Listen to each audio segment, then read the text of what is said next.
Le 17 avril 2025, un lundi ordinaire, milieu de journée. Kansk, une ville du kraï de Krasnoïarsk, environ 90 000 habitants, à peu près 5 heures de route à l'est de Krasnoïarsk. La rue Gertsen se trouve en périphérie de la ville, dans un quartier résidentiel de maisons individuelles. Des maisons de plain-pied se dressent derrière de hautes clôtures en bois, avec des portails, des jardinets, des jardins. Cela ressemble à ce que ressemblent la plupart des quartiers résidentiels dans les petites villes russes. Calme, un silence troublé seulement par les aboiements occasionnels des chiens du voisinage. C'est l'un de ces quartiers où tout le monde sait plus ou moins qui habite à côté, mais personne ne regarde par-dessus la clôture de l'autre. Dans l'une des maisons de la rue Gertsen vivait une famille, une mère, un père et 4 enfants, du nourrisson à l'élève de première année. Une famille discrète, silencieuse, qui de l'extérieur ne se distinguait pas particulièrement des autres résidents de la rue. Et voilà que vers 14 heures, le plus jeune des frères rentre de l'école. Le même trajet que n'importe quel autre jour de semaine. L'école, la route, le portail. Mais ce lundi-là, le portail n'est pas verrouillé et la porte d'entrée est grande ouverte. Dans la cour, allongé sur le sol, se trouve son frère aîné, immobile. On distingue sur lui des traces de coups portés avec un objet contondant, la tête, les bras. Ce n'était pas une chute, pas une bagarre. Autre chose, quelque chose pour lequel le garçon qui rentre de l'école n'a pas encore de nom. Il n'a pas couru chez les voisins, n'a pas crié dans la rue. Probablement, il n'avait pas encore pleinement compris ce qu'il voyait exactement devant lui. Il est entré dans la maison. Ce qu'il y avait exactement à l'intérieur, les enquêteurs ne le documenteront que plusieurs heures plus tard, quand ils arriveront rue Gertsen. Mais l'appel à la police ne viendra pas des voisins et ne viendra pas de cette maison, d'une autre adresse, d'une toute autre partie de la ville. Qui exactement a appelé et ce qu'il a dit, on en parlera plus tard. Pour l'instant, c'est le milieu de la journée, une rue tranquille en périphérie de Kansk. Pas de cris, pas de sirènes, pas d'agitation. Une porte ouverte et celui qui vient de rentrer de l'école, déjà debout de l'autre côté du seuil, seul. La police est arrivée rue Gertsen le jour même, le 14 avril, après qu'un appel a été passé concernant une maison particulière. Les agents sont entrés dans la cour, puis à l'intérieur. Et là, dans l'une des pièces, ils ont découvert la fille. Dans une autre pièce, le fils cadet, des traces du même instrument qui avait été utilisé dans la cour. L'arme gisait là, dans la maison. Personne ne l'avait cachée ni tenté de s'en débarrasser. Les choses se sont passées complètement différemment de la façon dont ces enquêtes se déroulent habituellement dans ce genre de situation, car il n'y a pas eu besoin de chercher un suspect. Valentina, 29 ans, mère des 4 enfants, ne s'était pas enfuie, ne s'était pas cachée, n'avait pas détruit de preuves, ne s'était pas débarrassée de l'arme. Elle a simplement pris le survivant en première année, est sortie de la maison et a traversé tout Kansk à pied jusqu'à chez ses parents, avec lui en lui tenant la main. Et là, chez eux, elle a prononcé les mots à voix haute. C'était elle qui avait fait cela. Le père de Valentina, en entendant cet aveu, s'est immédiatement rendu rue Gertsen. Il est entré dans la maison, a vu ce qui s'y trouvait et a immédiatement appelé la police. Valentina a été arrêtée le jour même, le 14 avril, presque immédiatement après l'appel. Le comité d'enquête du kraï de Krasnoïarsk a ouvert une procédure pénale le soir même. Lors de l'interrogatoire, elle a tout confirmé. Elle n'a rien nié, ne s'est pas emmêlée dans son témoignage, n'a pas essayé d'atténuer ou de justifier quoi que ce soit. Oui, c'était elle. Oui, c'était bien elle. Pourquoi elle n'avait pas touché le garçon de 7 ans? Selon TASS, quand les enquêteurs ont posé la question, elle a expliqué brièvement « Je n'avais plus de force ». Lors de la première audience sur la détention provisoire, elle a demandé pardon. Elle a accepté d'être détenue. N'a pas fait objection à son arrestation. Elle se tenait calmement, répondait de manière égale, sans hystérie, sans effondrement, sans tentative d'expliquer ou de justifier quoi que ce soit. Le soir du 14 avril, cette nouvelle s'était déjà répandue sur tous les réseaux sociaux locaux, les chaînes Telegram et les médias du kraï de Krasnoïarsk et au-delà. Personne, ni les enquêteurs, ni les voisins de la rue Gertsen, ni les parents de Valentina, n'avaient de réponse à la question principale. Pourquoi a-t-elle fait cela? Et voilà que l'enquête, en travaillant sur les éléments du dossier, a reconstitué la chronologie de cette matinée-là à partir du propre témoignage de Valentina. Tôt le matin, le père était parti au travail. Il travaillait comme chauffeur et son service commençait tôt. Au moment où tout a commencé dans la maison, il était déjà en dehors de la ville. L'élève de première année et son frère aîné, tous deux étaient partis à l'école. Valentina était restée seule avec sa fille et le plus jeune, encore tout petit. D'abord, la fille. Selon le propre témoignage de Valentina, elle a entravé sa respiration. Puis, elle a pris une hache et a porté un coup dans la région sous-claviculaire gauche. Un seul coup, pas une série, un mouvement précis. Ensuite, le fils cadet. Là, c'était différent. De multiples coups de hache à la tête. Un certain temps s'est écoulé entre ces deux épisodes. L'enquête n'a pas pu établir exactement combien. Mais ce n'était pas un éclair momentané après lequel une personne ne comprend pas ce qu'elle fait. Elle est passée d'une pièce à l'autre délibérément et a continué. Après cela, il restait encore un, le frère aîné. Valentina savait probablement qu'elle avait encore du temps avant son retour. Pendant plusieurs heures, elle est restée seule dans la maison avec ce qu'elle avait déjà fait. Quand il est rentré, par le portail, à travers la cour, elle était déjà dehors. 3 coups de hache. Pendant tout ce temps, elle n'a appelé personne, ni ses parents, ni son mari, ni la police. Et puis, lors de l'examen de la scène de crime, les experts médico-légaux ont découvert un détail dans la maison qui a fait sortir cette affaire du cadre d'une enquête ordinaire. Les techniciens de la police scientifique ont travaillé sur place selon le protocole standard, pièce par pièce, chaque objet documenté. Dans ce genre d'affaires, l'examen prend toujours plusieurs heures et au début, tout s'est déroulé exactement comme prévu. Ils ont ouvert un buffet. Sur l'étagère, parmi la vaisselle ordinaire, assiette, tasse, se trouvait la tête du plus jeune. Séparée du reste, posée bien droite, soigneusement, pas cachée, pas jetée, pas laissée là où tout s'était passé. Transportée à travers la pièce et posée sur l'étagère comme un objet auquel on avait délibérément attribué une place.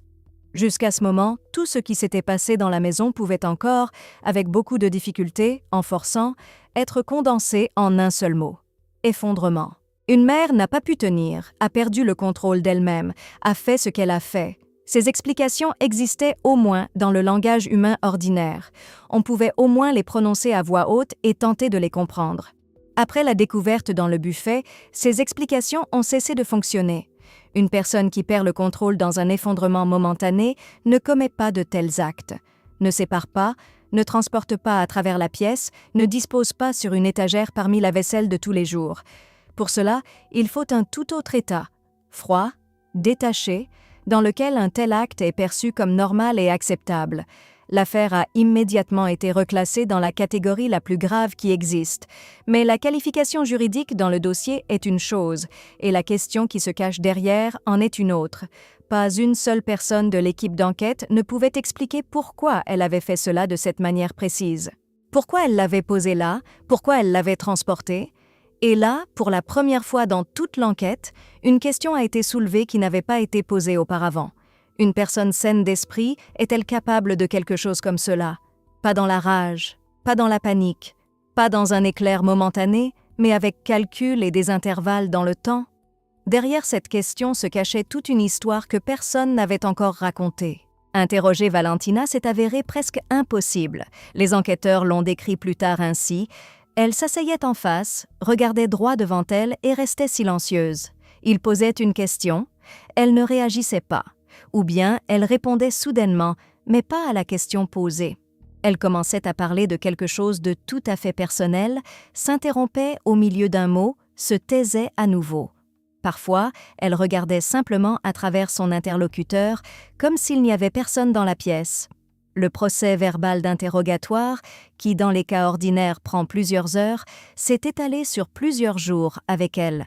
Même ce qu'ils ont finalement réussi à documenter sur papier formait une image incohérente. Elle confondait l'ordre des événements, nommait des personnes qui n'étaient pas dans le dossier, sautait d'un moment à l'autre sans finir sa pensée. Les enquêteurs ont noté dans leur rapport « L'état psychologique et émotionnel de la suspecte est extrêmement instable. Une communication adéquate avec elle ne peut être établie. » Mais une phrase, elle l'a prononcée de manière absolument claire et précise. Quand on lui a demandé directement pourquoi elle n'avait pas touché le 4e enfant, l'élève de première année, Valentina a répondu brièvement « Cote 2 ». L'enquête est revenue sur cette phrase Et il était clair ce qu'elle signifiait, pas de la clémence, mais une limite physique. Elle avait l'intention de mettre fin à la vie de tous, sans exception. Le survivant est resté en vie uniquement parce qu'elle était à bout de force. Et donc, après cela, l'affaire a définitivement cessé d'être une enquête sur des événements spécifiques. Derrière le comportement de Valentina lors des interrogatoires, derrière le silence, derrière les réponses qui ne correspondèrent pas aux questions, se posait une question. Que se passait-il dans sa tête et quelqu'un le savait-il avant? Les enquêteurs ont commencé à reconstituer le portrait de la famille depuis le début, et plus ils creusaient, moins il y avait de personnes capables de dire quoi que ce soit de concret. Depuis 2019, déjà 6 ans, elle était mère au foyer. Pas de collègues, pas de cercle professionnel, pas de contact régulier en dehors de la maison. Son monde entier se résumait à 4 murs, une cour derrière une clôture, et ceux qui y vivaient. Vladimir, son mari, environ 40 ans, était le seul à gagner de l'argent. Il rentrait tard le soir, passait toute la journée sur son itinéraire. Quand les aînés partaient à l'école, Valentina restait seule avec les 2 plus jeunes dans une cour fermée, sans interlocuteur adulte.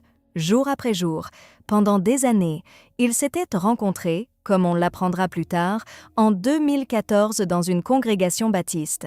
Valentina n'avait même pas 20 ans à l'époque. Une petite congrégation, son propre cercle fermé de relations, tous deux étaient paroissiens, et c'est là qu'ils se sont rapprochés. Le lien avec cette communauté religieuse a apparemment continué par la suite. Les voisins remarquaient parfois la famille sortant de la maison ensemble le week-end, toujours dans la même direction. Mais en dehors de la congrégation, ils n'avaient presque pas de contact. Les voisins ont dit la même chose aux enquêteurs et aux journalistes. Quote 3, pas de dispute, pas de cris, pas d'invités, pas de fêtes. Pendant toutes ces années, pas une seule fois quelqu'un de cette famille n'a demandé quoi que ce soit aux voisins. Juste le silence. Et c'est précisément ce silence qui deviendrait plus tard une question distincte pour l'enquête. Était-ce la discrétion normale d'une famille qui préférait simplement vivre à sa façon? Ou était-ce l'isolement total d'une personne qu'il était impossible d'atteindre? À l'automne 2024, cette façade a montré sa première fissure. Le professeur d'éducation physique a remarqué le premier. À l'automne 2024, pendant un cours, quand l'élève de première année se changeait dans le vestiaire, il a vu des bleus et des écorchures sur les bras, sur le dos, au-dessus des coudes. Pas un ou deux, de multiples marques à différents stades de guérison. Et ce n'était pas la première fois que le professeur remarquait cela. Tout au long de 2024, l'élève de première année était venu à l'école avec des hématomes à plusieurs reprises. En cours d'éducation physique, c'est immédiatement visible. La tenue est ouverte, légère, les marques ne sont pas cachées.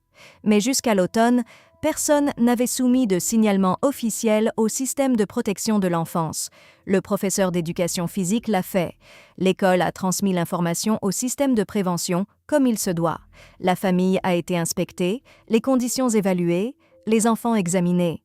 Ils ont identifié la source des marques, le père, Vladimir. La réponse du système, une amende administrative de 5 000 roubles. L'amende a été payée, l'affaire officiellement close. À partir d'octobre 2024, la famille a été officiellement placée sous surveillance préventive. Cela signifiait qu'elle devait désormais être observée et la situation contrôlée. Une inspectrice de l'aide sociale à l'enfance a été assignée à la famille, une fonctionnaire spécifique dont les responsabilités directes comprenaient de visiter régulièrement ce foyer, de vérifier la situation, de parler aux 2 parents, d'examiner les conditions dans lesquelles vivaient les enfants, de comprendre ce qui se passait exactement derrière ce portail fermé et de prévenir toute détérioration. C'est une obligation professionnelle directe. L'inspectrice a été nommée, les documents ont été déposés, la famille était sous surveillance. Formellement, le système a fonctionné exactement comme il était censé fonctionner. Signalement, inspection, amende, inscription au suivi, désignation d'un superviseur. Chaque étape documentée, chaque action enregistrée, tout était en ordre. Jusqu'au 14 avril, il restait exactement 6 mois. Ce que l'inspectrice a fait exactement pendant tout ce temps, c'est ce qui vient ensuite. Et donc, l'inspectrice, pendant ces 6 mois, ou plutôt ce qu'elle n'a pas fait exactement. Selon l'enquête, aucun des points obligatoires n'a été accompli. Elle n'a pas demandé les dossiers médicaux des parents. n'a pas contacté le médecin traitant qui suivait la famille et avait des contacts avec eux, n'a soumis aucune demande interministérielle aux établissements médicaux de la ville, n'a pas vérifié si l'un des parents était inscrit dans un quelconque service spécialisé, car Valentina était inscrite chez un psychiatre. Ce n'était pas une information classifiée, pas quelque chose qu'il fallait obtenir par voie judiciaire ou extraire par des canaux opérationnels. C'était une entrée dans le système médical ordinaire, accessible par une demande officielle standard. Une vérification qui n'a jamais eu lieu en 6 mois. Les visites à domicile, l'inspectrice les effectuait régulièrement, selon le calendrier. Elle venait, inspectait le logement, notait dans ses rapports « La maison est propre, il y a de la nourriture dans le réfrigérateur, pas de blessures visibles au moment de l'inspection. » Elle remplissait des documents, classait des papiers, cochait des cases dans les rapports. Mais pas une seule fois en 6 mois, elle n'a posé la question principale que l'enquête poserait plus tard. Et la mère elle-même. Pas le ménage, pas l'état du réfrigérateur. Valentina. Une entrée dans le dossier médical, une demande à un établissement médical, une information qu'on pouvait réellement obtenir en une seule journée de travail. Elle n'a pas été obtenue en 6 mois de surveillance. Et quand l'enquête a finalement eu accès aux documents médicaux de Valentina après le 14 avril, on y a découvert exactement ce que l'inspectrice aurait pu et était légalement tenue de trouver à l'époque, une inscription au suivi psychiatrique. Quand exactement elle y avait été inscrite et ce qui lui était arrivé avant avril, c'est la question suivante. 2018, 6 ans avant ce jour d'avril, Valentina a décidé de parler à quelqu'un en dehors de la maison. Pas une amie, elle n'avait plus d'amis à ce moment-là. Pas la police. Apparemment, elle ne les a jamais contactés. À la sœur de son mari Vladimir, la seule personne en dehors de la maison avec laquelle elle avait encore un contact. Selon le témoignage que les proches donneraient plus tard aux enquêteurs, ce que Valentina a raconté ressemblait à peu près à ceci. Vladimir la battait régulièrement depuis de nombreuses années. Battait aussi les autres dans la famille, selon elle, pour n'importe quelle faute. Parfois sans aucune raison. Il prenait ses allocations, le seul argent qui lui appartenait formellement à elle et non à lui. Il contrôlait chacun de ses pas, où elle allait, à qui elle parlait, ce qu'elle achetait au magasin, combien elle dépensait. Elle ne pouvait pas sortir de la maison sans sa permission du tout. Valentina n'avait pas d'argent à elle. Personne. Ce n'était pas occasionnel, pas par phase. Selon elle, tous les jours pendant des années, sans pause, sans période où les choses allaient ne serait-ce qu'un peu mieux. Un épisode, elle l'a décrit séparément, spécifiquement. Une fois, Vladimir a pressé un oreiller sur la bouche du plus jeune, encore tout petit. Pourquoi il faisait cela, elle ne l'a pas expliqué. Ou l'explication n'a pas été enregistrée. Combien de temps cela a duré n'est pas précisé dans le témoignage non plus. La sœur de Vladimir a écouté tout cela et n'a rien fait. N'a pas appelé la police, n'a pas contacté les services de protection de l'enfance, n'a transmis cette information à aucune personne qui aurait pu intervenir. Après cette conversation, rien n'a changé dans la vie de Valentina. Elle est retournée dans cette même maison, auprès de cet homme. En 2019, un événement se produirait qui aurait dû tout changer. Août 2019, Vladimir la poursuit à travers les pièces, dans sa main, une hache de ménage ordinaire, celle avec laquelle on coupait du bois dans la cour. Cette même hache. 6 ans plus tard, cette hache finirait dans ses mains et deviendrait la pièce à conviction principale d'une affaire pénale. Mais en août 2019, c'était encore juste un objet de la remise dans les mains d'un homme qui avait franchi la dernière limite, des poings au métal aiguisé. Comment exactement cette soirée s'est terminée, le témoignage ne le reconstitue que partiellement. Très probablement, elle a réussi à s'enfuir de la maison. Très probablement, elle a cherché de l'aide elle-même, ou quelqu'un, peut-être un des voisins, a appelé à l'aide. L'enquête n'a documenté que le résultat. Après l'incident de la hache, Valentina a été admise dans un établissement psychiatrique pour la première fois. Un dispensaire psychoneurologique, un établissement où travaillent des psychiatres, où à l'admission on documente l'état du patient et les circonstances de l'hospitalisation, où l'on pose des diagnostics et prescrit des traitements, où l'on est formé à reconnaître ce que ni un inspecteur ni un policier de quartier ne verrait. Jusqu'à ce moment, Valentina n'existait pas pour le système. Pas une seule consultation médicale, pas une seule entrée dans un dossier médical, pas une seule visite chez un spécialiste. Tout ce que l'État savait d'elle, c'était une ligne dans les documents, la naissance de 4 enfants. Maintenant, elle était à l'intérieur, pour la première fois, dans le champ de vision de personnes qui pouvaient documenter les traces, poser des questions que personne n'avait posées avant, établir un diagnostic, commencer un traitement, contacter les services communs sociaux, la sortir de là. Elle était à l'hôpital, les médecins étaient là. Vladimir est venu au dispensaire. Il n'a pas demandé ce qu'elle avait, ne s'est pas renseigné sur le diagnostic, n'a pas demandé les résultats d'examen ni les prescriptions.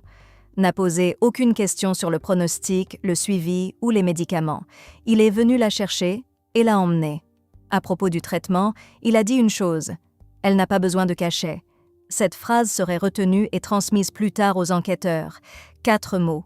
Avec eux, il a annulé tout ce qui aurait pu commencer entre les murs du dispensaire. Les médecins n'avaient pas le droit de la retenir. Selon la loi, on ne peut garder un patient contre sa volonté que dans un seul cas, s'il représente un danger direct pour lui-même ou pour autrui.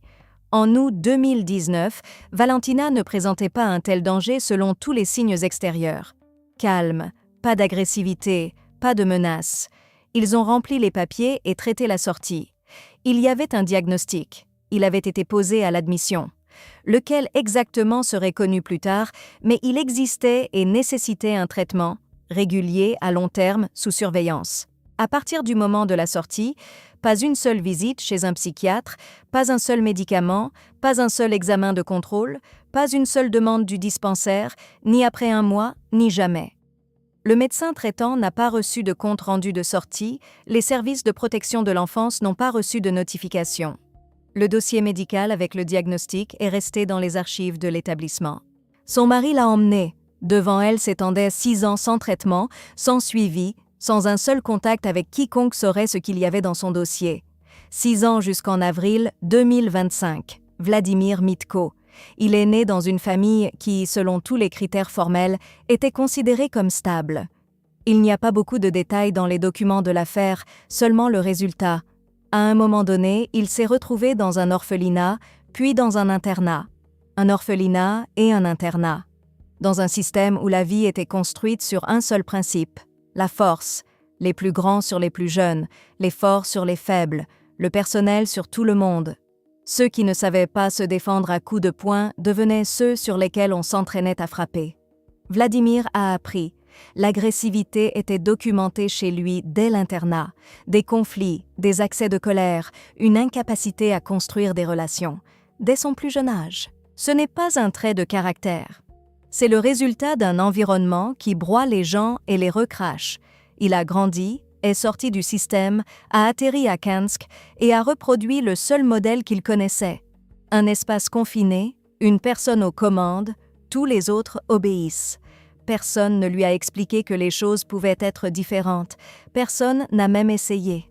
Un épisode des documents de l'affaire qui n'a pas encore été mentionné. Le fils de 3 ans, un nez cassé. Pas d'une chute, pas en jouant dans la cour. D'un coup. Cela serait connu plus tard, à partir des documents rassemblés après avril 2025. À l'époque, personne en dehors de la maison ne le savait. Ce n'est pas une justification. C'est une chronique. Un homme façonné par un environnement où il n'y avait pas un seul exemple d'une autre vie. Comprendre ne signifie pas justifier. Mais sans cela, il est impossible de voir comment le piège était construit, le piège dans lequel toute la famille s'est retrouvée prise. Une mère sans traitement depuis 6 ans, un père incapable de s'arrêter, 4 enfants entre eux. Que se passait-il dans cette maison dans les derniers mois avant le 14 avril ? Environ 3 semaines avant le 14 avril, le comportement de Valentina a changé. Tous ceux qui l'ont vue ces jours-là racontèrent plus tard la même chose aux enquêteurs. Elle était devenue différente. Elle a commencé à sortir de la maison la nuit. Sans explication, sans prévenir, elle se levait simplement et sortait dehors. Mars à Kansk, température en dessous de 0, verglas, obscurité dès 17 heures. Elle sortait seule, sans but, sans direction. Si on lui demandait, elle répondait brièvement. Quote 5. Les voisins ont remarqué d'autres choses. Des chuchotements incohérents, des phrases adressées à personne. Elle s'arrêtait dans la cour et se mettait à parler. Pas fort, de manière monotone, ne regardant personne, à quelqu'un qui n'était pas là. Les mots ne formaient ni une demande, ni une plainte, ni une conversation. Juste du son. Selon le témoignage des proches, le comportement étrange n'a pas commencé en mars. Il a commencé plus tôt, même avant la naissance du plus jeune. Mais à l'époque, tout le monde attribuait cela à une chose. Elle est fatiguée. 4 enfants sur les bras, pas d'aide, pas de répit. Bien sûr qu'elle est fatiguée. Qui ne le serait pas? Il n'y avait pas d'autre explication. En mars, c'est devenu plus difficile à expliquer. Les sorties nocturnes, les conversations avec le vide, un regard qui, selon les voisins, changeait, devenait absent, vitreux, comme si elle regardait ailleurs. Les proches ont vu, les voisins ont vu. Personne n'a appelé un médecin, personne n'a appelé les urgences. Personne n'a contacté le dispensaire où son dossier avec le diagnostic était archivé. Personne n'a posé la question qui aurait pu tout changer. Et si ce n'était pas de la fatigue? 3 semaines, 2 semaines, 1 semaine. Le compte à rebours jusqu'au 14 avril s'est déroulé sous les yeux de tous. Le matin du 14 avril, lundi. Kansk se réveille comme toujours, sans précipitation. Les portails claquent, les pas se dirigent vers les arrêts de bus et les écoles. Un début ordinaire d'une semaine ordinaire. À 9 heures, la maison s'est vidée. Tous ceux qui devaient partir étaient partis. Valentina est restée avec les 2 qui ne pouvaient aller nulle part. Derrière la clôture, la vie ordinaire. Une voisine étend du linge. Quelque part, un moteur démarre. À l'école, la 2e heure commence. Personne ne regarde cette maison. Il n'y a aucune raison de le faire. Le calme. Celui qui s'installe dans les maisons particulières les jours de semaine quand les aînés sont partis et que l'heure du déjeuner est encore loin.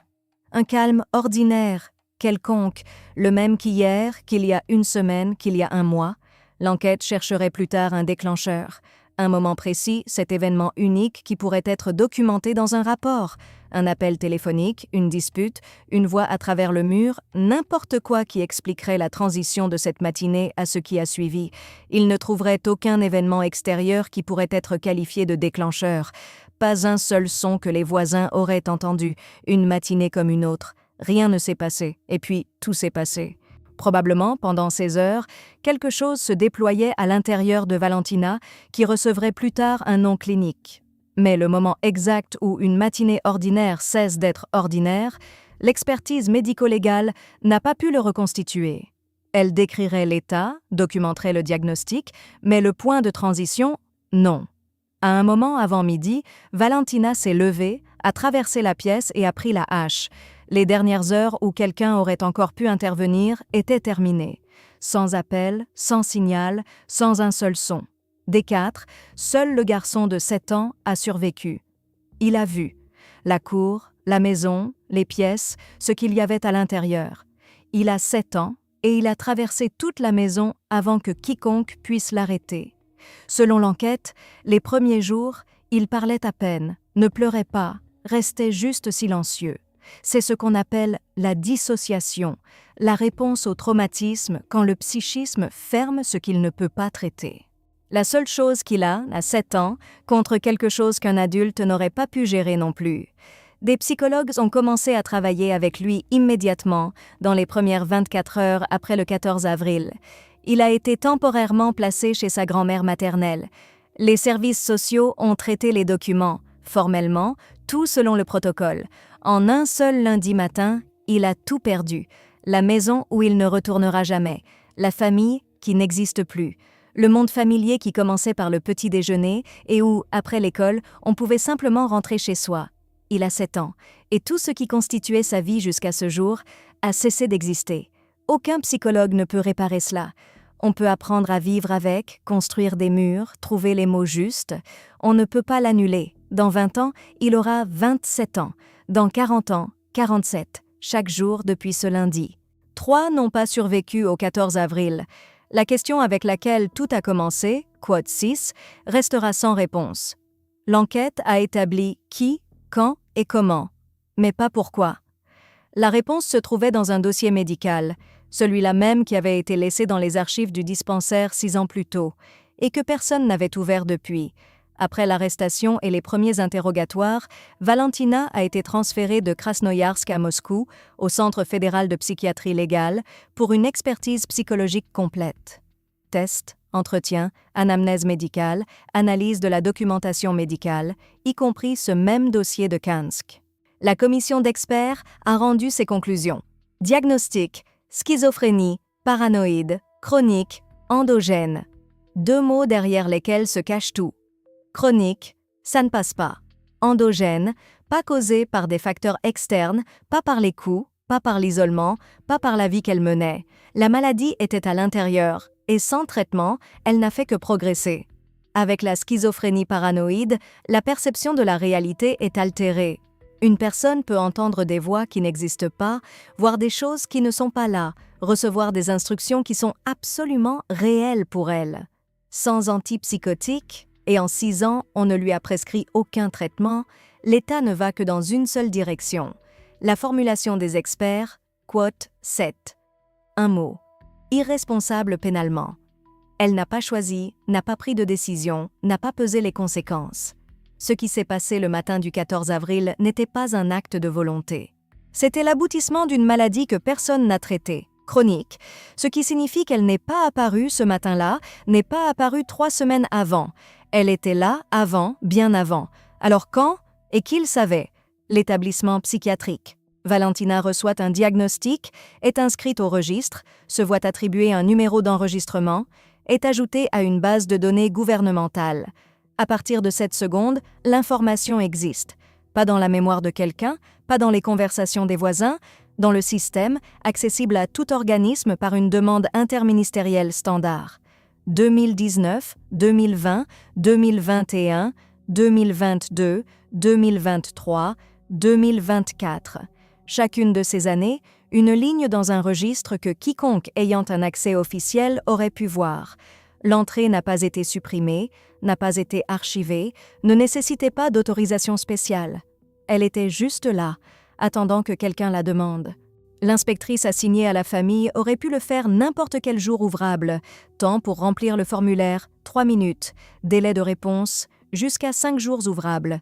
La réponse aurait contenu 3 lignes, nom, date d'inscription, diagnostic. 3 lignes, après lesquelles la famille aurait automatiquement été transférée dans une autre catégorie de surveillance. Cela aurait tout changé. Le formulaire n'a jamais été envoyé. Pas une seule fois, pas une seule de ces années. Le formulaire vierge est resté dans le même dossier où se trouvait le dossier de la famille, avec les procès-verbaux, les notes, les convocations. Et voilà ce qui transforme les statistiques en verdict. Ce n'était pas un accident, pas une panne de communication, pas un document perdu à la poste. L'inspectrice avait le droit de faire la demande. C'est inscrit dans le règlement. Avait accès au formulaire. Il était dans les modèles. Avait des motifs. La famille était sous surveillance. Des violences étaient documentées. Le remplir, l'envoyer, 5 minutes, 3 vies, un champ vide. Et tout cela figure dans les documents de l'affaire, maintenant devant le tribunal. Cour régionale, l'affaire pénale contre Valentina a été classée. Pas acquittée, pas condamnée. Classée parce que la punition est impossible. Selon la loi, on ne peut pas punir quelqu'un qui, au moment des faits, ne comprenait pas ce qu'il faisait et ne pouvait pas se contrôler. L'expertise psychiatrique l'a confirmé. Diagnostic, un trouble chronique qui s'était développé pendant des années sans traitement. Au 14 avril, la maladie avait atteint le stade où la volonté, le contrôle et la compréhension de la réalité avaient cessé d'exister. Le tribunal a rendu sa décision. Mesures médicales obligatoires, traitement dans un hôpital psychiatrique spécialisé avec surveillance intensive. Pas une colonie pénitentiaire, pas une prison, un hôpital. Un service fermé, surveillance 24 heures sur 24, médicaments, ces mêmes cachets dont, selon son mari, elle n'avait pas besoin. La durée est indéterminée. La formulation, jusqu'à guérison. Avec un trouble endogène chronique, la guérison complète est une question pour laquelle la médecine n'a pas de réponse définitive. Cela pourrait être 1 an, cela pourrait être 10, cela pourrait être jamais. Théoriquement, elle pourrait sortir si une commission médicale décide que son état est stable, que le traitement a fonctionné, qu'elle ne représente plus une menace. Mais c'est théoriquement. Pratiquement, c'est une question ouverte. 3 ne sont plus là, et celle qui a fait cela est vivante, recevant le traitement dont elle a été privée toutes ces années précédentes. Un traitement qui aurait pu commencer en 2019, et donc celle qui devait contrôler la famille et ne l'a pas fait. Décembre 2025, tribunal municipal de Kansk. Il y a 2 mois à Krasnoïarsk, le tribunal a rendu sa décision concernant la mère. Maintenant, concernant le père. Sur le banc des accusés, Vladimir Mitko, chef d'accusation, mauvais traitement systématique envers sa femme et les 4 enfants. Période de 2014 à avril 2025, plus de 10 ans. Sentence 4 ans dans une colonie pénitentiaire à régime ordinaire, 4 pour 10. Selon la loi, il est éligible à une libération conditionnelle après avoir purgé la moitié de sa peine. 2 ans. Au moment de sa libération, son seul fils survivant aura 9 ans, peut-être 10. Le tribunal a également ordonné une indemnisation pour préjudice moral en faveur du survivant. 300 000 roubles, 300 000 pour une maison où on ne peut plus retourner, pour une famille qui n'existe plus, pour une enfance qui s'est terminée en un jour, 1 an de travail au salaire minimum, le prix d'une voiture d'occasion. Et encore, pas entièrement. Les biens de l'accusé ne couvrent même pas cette somme. Des procédures séparées sont en cours. L'inspectrice assignée à la famille à l'automne 2024 est également sur le banc des accusés, négligence ayant entraîné le décès de 2 personnes ou plus, peine maximale, jusqu'à 7 ans d'emprisonnement, presque le double de ce que le père a reçu. Le résultat, la mère en traitement obligatoire, durée indéterminée, le père en colonie pénitentiaire pour 4 ans, l'inspectrice en attente du verdict. 3 adultes, 3 affaires, 3 tribunaux et un garçon de 7 ans. Celui qui est rentré de l'école le 1er ce jour d'avril. À son sujet, rien n'est communiqué. Pas de nom, pas de photographie, pas d'adresse. On sait seulement une chose, il est vivant. Où est-il maintenant? Dans un orphelinat. Il a 7 ans, un lit d'institution, des murs d'institution, réveil à la sonnerie, petit déjeuner au réfectoire, cours, temps calme, extinction des feux. Chaque jour selon un emploi du temps écrit par quelqu'un d'autre, une maison qu'il n'a plus, une mère dans un service fermé sans date de sortie, un père derrière les barreaux, une sœur et 2 frères, partis, une inspectrice dans une salle d'audience. Voilà ce qui reste d'une famille. Tous ceux qui auraient pu empêcher cela ne l'ont pas fait. Le mari a maltraité sa femme et les 4 enfants pendant des années. Quand elle a été placée sous surveillance médicale, il l'a emmenée, a interdit les médicaments, a décidé pour elle. La sœur du mari a écouté et s'est tue. N'a pas appelé, n'a pas écrit, n'a pas signalé. L'école a vu les marques et a donné l'alerte. Le système a répondu par une amende et un procès verbal et rien de plus. L'inspectrice a reçu la famille sous surveillance, n'a demandé aucun document médical, n'a rien fait qui aurait pu empêcher cette situation. Et maintenant, lui seul est resté vivant et vit dans un orphelinat. Il n'a ni mère, ni père, ni sœur, ni frère. Seulement un nom de famille et le souvenir de ce lundi. Chers spectateurs, ne soyez pas indifférents. Pensez à cette vidéo, écrivez dans les commentaires, mettez des likes, abonnez-vous et à bientôt.